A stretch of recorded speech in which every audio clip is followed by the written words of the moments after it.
අයිබෝන් යාළුවනේ කොහොමද ඔයාලට ඔන්න අද මම ඉන්නේ කෙහෙල් බද්දර හරි ප්‍රසිද්ධයි ඉතින් මේ දවස්වල කෙහෙල් බද්දර අපේ මං කිව්වේ දානයක් තියෙනවා කියලා ඒ දානෙ ගෙදර දෙන්නේ අපේ නැන්ද කෙනෙක් වෙනුවෙන් තුන් මාසේ දානේ යා නැති වෙලා ඉතින් ඒ දානේ දෙන්න තමයි අද අපි ඇවිල්ලා තියෙන්නේ හනික් නැන්දගේ ගෙදරට මේ ඉතින් හෙට උදේ සාංගික දානෙට අවශ්‍ය පිඟන් කෝප්පේ ටික පන්සලෙන් ගෙනල්ලා සෝදලා පිරිසිදු කරලා තියෙන්නේ.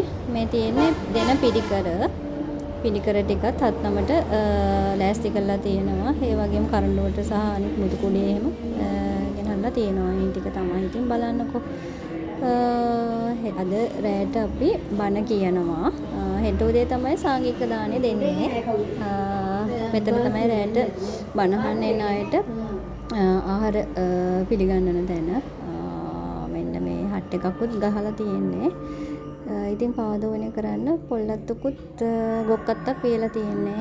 එතකොට ඒ අපේ නැන්දලාදී මේ ගොඩාක් දවස් ඉඳන් තියෙන ලිඳක් තියෙනවා. මේ ලිඳේ කොච්චර පෑවුවත් වතුර උතුරලා යනවා. උල්පතක් තියෙන්නේ. ඉතින් ඒ ලිඳත් මම මේ වීඩියෝ එකකට එකතු කරගත්තා. බලන්නකෝ ඉතින් මේකේ වතුර හරිම සීතලයි. මේ ඉතින් ඒ ලිඳෙන් හැමතිස්සෙම වතුර උතුරලා යනවා. මේ උතුරලා යන වතුර නාන්නවත් ඉර නැහැ. මිදුලේ ලිඳත් මේ වතුර වලින් පෙරලා තියෙන්නේ. මේ ලිඳෙන් උතුරලා යන වතුර ටික බලන්නකො කොච්චර සබාදාම ලස්සනයිද කියලා. හේ අතරතුර මතක් කරනවා මගේ YouTube channel එක subscribe කරන්න කියලා යාළුවනේ ඔයාලට.